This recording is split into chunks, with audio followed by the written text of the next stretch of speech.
Ate, what if... Bulong ni Amara. Ako na lang magpapakasal. Ano? Nihibang ka na ba? Sigaw ni Shara. Ano bang pinagsasabi mo riyan? Ayos ka lang ba? Well, kung ayaw mo, pwede naman ako na lang eh. Bulong ni Amara. At saka, gusto ko rin naman matry magsuot ng wedding gown. Feeling ko magmumukha akong prinsesa. Ano bang pinagsasabi mo riyan, Amara? Ang pagpapakasal ay hindi lang tungkol sa pagsusuot ng magandang gown. Sagot ni Shara. Besides, hindi mo pa nakikita yung magiging groom. Paano kung masama palang ugali niya? Paano kung maliitin at sumbatan ka niya kapag nagsasama na kayo sa isang bubong? E paano naman kung mabait pala at masyado mo lang ginajudge ang isang tao? Tanong pabalik ni Amara sa kanyang kapatid. Ito namang si ate, masyadong judgmental. Amara, aayusin kong problemang ito, okay? Huwag ka nang makialam. Naiintindihan mo? Wika ni Shara sabay puna sa mga luwang tumutulo mula sa kanyang mga mata. Ako ang ate rito. Kakayanin ko ito. Basta ate, kapag kailangan mo ng tulong, nandito lang ako lagi, okay? Bulong ni Amara, sabay gulo sa buhok ng kanyang ate. Lagi akong handang umalalay sa iyo. Kung bago ka pa lang sa channel neto, ibang kwento ni Ate Jane, istorya mo, ikwento ko. Huwag kalimutang pindutin ang notification bell at subscribe button. I think he likes me so much. Bulong ni Amara habang nagsusuklay ng kanyang buhok. Medyo naawa nga ako sa kanya kasi mukha naman siyang nice. Wait, sino tong guy na ito? Are you referring to Will? Tanong ng kanyang kaibigan sa kabilang linya. Yung guy na nag-confess sa'yo last week? No, I am not referring to John. Sagot ni Amara. Oh my God, buntong hininga ni Via. Napakarami mo palang ini-entertain na lalaki these days. Kung wala ka namang balak seryosohin ang kahit sino sa kanila, you better drop them na lang. You have no idea how frustrating it is to spend some time with someone na wala namang balak mahalin ka pabalik. Is it based on your experience? Nakangising tanong ni Amara. Alam mo, ginagawa ko lang naman yung ginagawa nila sa akin. Nothing serious. Hindi porket ginagawa sa iyo, ay gagawin mo na rin sa iba. Sagot ng kanyang kaibigan. Seriously?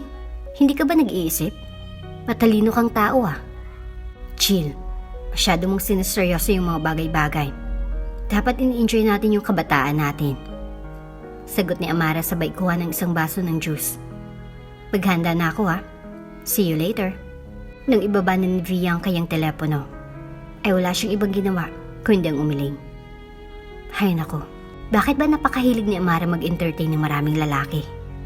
Tanong ni Via sa sarili. Mahal niya ang kanyang kaibigan, pero minsan ay hindi niya maiwasan ang mainis sa mga ikinikilos nito. Alam niyang matalino, maganda, at mabait ang dalaga, kaya hindi na rin nakakapagtaka kung bakit napakaraming nagkakagusto sa kanya. Ngunit kung minsan, ay hindi niya maiwasan ang paggalitan nito dahil madalas niyang paasahan ang mga nagkakagusto sa kanya. I am pretty sure, mahanap mo ang katapat mo in the future. Bulong pa ni Via bago magtungo sa kanyang banyo. So, anong gusto mong regalo for your 18th birthday? Tanong ni Shara, sabay higop ng sabaw ng sinigang na hipon. Next week na iyon, hindi ba? Ni-invite mo na ba yung classmates at friends mo? Yes, ate. Sagot ni Amara sabay kuha ng hipon. Actually, I am happy dahil maraming free sa birthday ko.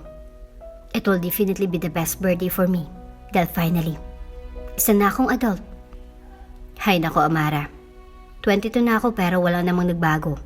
Dumami lang yung responsibilidad ko dahil matanda na ako. Natatawang tugon ni Shara habang umiiling. Kung sa bagay, kahit naman ako noon, sobrang excited kong tumanda. Masyado mo kasing siniseryoso ang buhay ate. Dapat nga enjoyin mo yung buhay lalo na't adult ka na. Sagot ni Amara. Kung ako sa'yo, pumarty ka sa labas. Adult ka naman na, hindi ba? Amara, hindi naman lahat ng matatanda ay iyon ang gustong gawin sa buhay. Sagot ni Shara. Yung iba, okay na sa pananatili sa bahay after work. My God, you're speaking like Lola. Ganun na ba talaga kapag tumatanda? Sagot ni Amara sabay iling.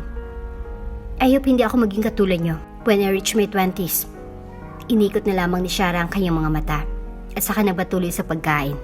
Naiwang nakangisi si Amara at saka humigop ng sabaw. Ayoko mag third wheel ngayon ha. Wala ka naman sigurong lalaking kikitain ngayon, hindi ba? Tanong ni Via sa kanyang kaibigan na kasalukuyang umiinom ng iced coffee. Tsaka ano ba talagang panonoorin natin? Siguraduhin mo lang na maganda iyan dahil isinakripisyo kong tulog ko para rito. Don't worry, wala akong inibitan na kahit sino. Tara, bili tayo ng ticket. Nood tayo ng horror, libre ko. Pag-aaya ni Amara sabay lakad patungo sa isang pila. Iyan, mabuti naman. Tama lang naman libre ka. Inabala mong tulog ko eh. Masayang tugon ni Via, sabay akbay sa kanyang kaibigan. Habang naghihintay sa pila, ay inikot ni Amara ang kanyang paningin upang pagbasta ng mga tao sa paligid. Ngunit sa hindi inaasahang pagkakataon, ay may napansin siyang isang lalaking naglalakad patungo sa kinaroroonan nila. Matangkad, payat, at may kulay blondie na highlights ito. May hitsura ang lalaking ito. Ngunit hindi niya maitatanggi na mas mahitsura ang mga lalaking nagkakagusto sa kanya. Kahit na ganon, ay hindi mawari ni Amara kung bakit hindi niya malis ang kanyang paningin dito. Noong magtamang mga paningin nila, ay ramdam ni Amara ang pagbilis ng tibok ng kanyang puso. Excuse me, bulong nito. Nakapila ba kayo? Tanong nito. Mabilis na tumango si Amara at saka umiti. Pansin ni Via ang pag-iiba ng itsura ng kanyang kaibigan. Dahilan upang matawa na lamang siya. Okay, thank you. Tumatangong bulong ng lalaki at saka nagtungo sa likuran ni Via. Okay lang. Ikaw na lang mauna. Nanlit ang mga mata ni Via nung marinig niya ang sinabi ng kanyang kaibigan. Anong sabi mo? Pagkaklaro ni Via sa katabing dalaga. Magpapasingit ka sa pila? May kailangan pa akong bilhin sa may kabilang store.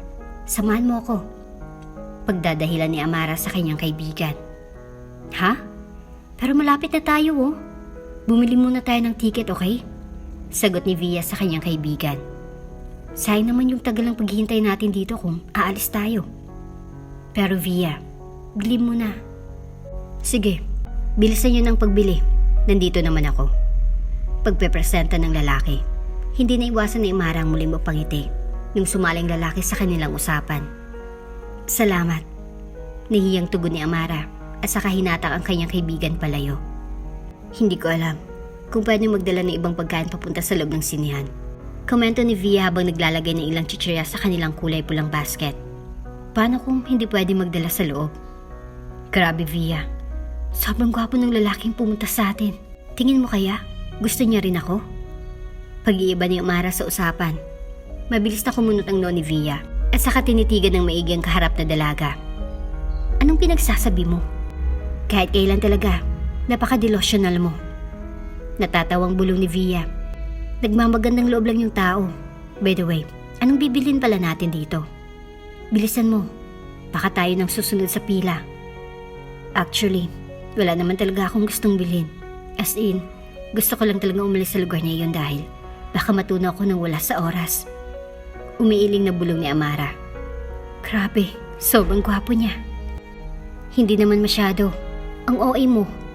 Alam mo, ikaw, ang gulo-gulo mo. Akala ko babalak mong i-date yung nag-confess sa'yo last time. Tara na. Pagyaya ni Via sa kaibigang kasalukuyang nakangisi habang nakatitig sa kanyang muka si isang salamin. Oo na. Wait lang. Sagot ni Amara, sabay dampi ng lip tint sa kanyang labi. Inayos siya ang dalawang hair clip na nakasipit sa kanyang buhok at saka tumingin sa katabing dalaga. Pantay ba? Oo na. Tara na. Sagot ni Via at saka inayos ang buhok ng kaibigan. Ha? Nasaan na yung lalaki? Itong nasambit ni Amara nung makarating sila sa may counter. Ang bagal mo kasi. Ayan tuloy. Pipila na naman tayo. Buntong hininga ni Via, sabay sandal sa isang dingding. Wala ka namang binili sa may market. Oh, nandito na pala kayo. Mabilis na napalingon ng magkaibigan nung makarinig sila ng isang familiar na boses. Kanina ko pa kayo hinihintay eh. Nag-abot ito ng 2 resibo, dahilan para mapangisi si Amara. Binilan ko na kayo. Huwag yun ang bayaran. Dagdag ng binata at saka nagsimulang maglakad palayo. Buti na lang binilhan niya tayo. Buntong hininga ni Via. at saka muling sinandal ang kanyang ulo sa isang dingding. Oh, saan muna tayo? 7:30 pa naman yung time natin. Ilang segundo nang nakalipas, ngunit hindi pa rin maalis ni Amara ang kanyang tingin sa lalaking naglalakad palayo. Makikita ko pa rin kaya siya? Bulong ni Amara sa sarili, sabay tingin sa hawak niyang 2 resibo. Hoy, nakikinig ka ba sa sinasabi ko, Amara? Tanong ni Via sa harap na dalaga. Via, ito ba yung sinasabi nilang pag-ibig? Tanong ni Amara, sabay kagat sa isang pritong manok. Kanina pa kumakabog yung puso ko. Hindi ko siya matanggal sa utak ko. Hindi maiwasan ni Via ang mabilaukan nung marinig niyang sinabi ng kaibigan. Huwag kang ano dyan. Ilang beses ko na yung naririnig sa'yo. Kunot ang tugon ni Via sa kaibigan. Siguro ngayong buwan, mga 5 beses ko nang narinig sa'yo yon. Hindi, pero kasi iba yung sitwasyon ngayon. Tugon ni Amara.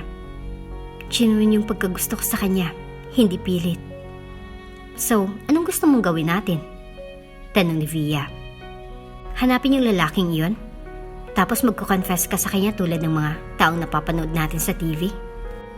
Exactly. Maikling balik ni Amara. Hindi inaasahan ni Via na yun ang sasambitin ng kanyang kaibigan. Dahilan para mapabuntong hininga na lamang ito. Kahit kailan talaga ay mahilig magpadalos-dalos ang kanyang kaibigan.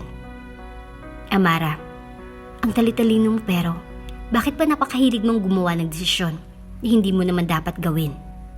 Buntong hininga ni Via. Sa totoo lang, malapit na kitang masakal. Ngayon ko lang ito naramdaman, Via. Sagot ni Amara. At hindi ko papalampasin ito. Please, last na ito, samahan mo ko. Amara, makinig ka sa akin. Alam kong pagsisiyan mo yung gagawin mo ngayon. Pagdating ng araw, sasabihin mo sa sarili mo na, sana, hindi ko pala ginawa ang ganito. O hindi kaya, yung ganyan. Payo ni Via. Trust me, Amara.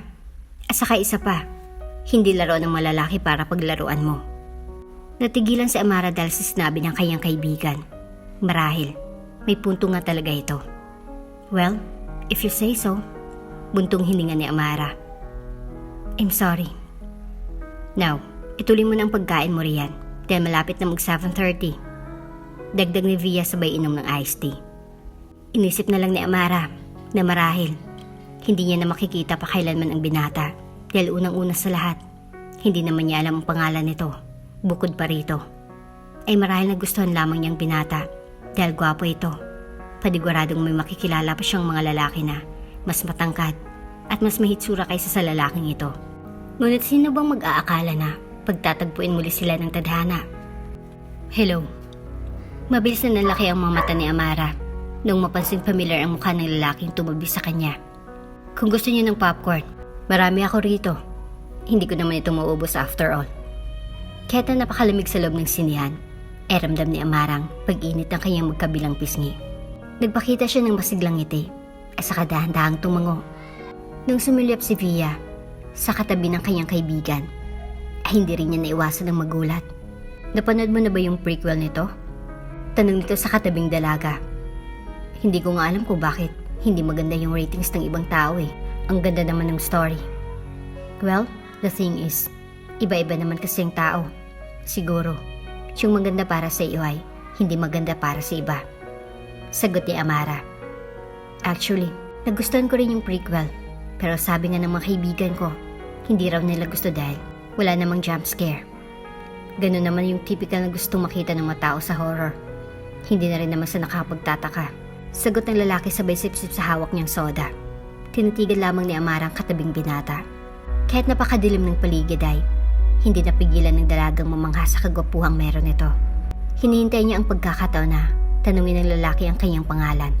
Ngunit sa tingin niya ay hindi to ganitong tipo ng tao.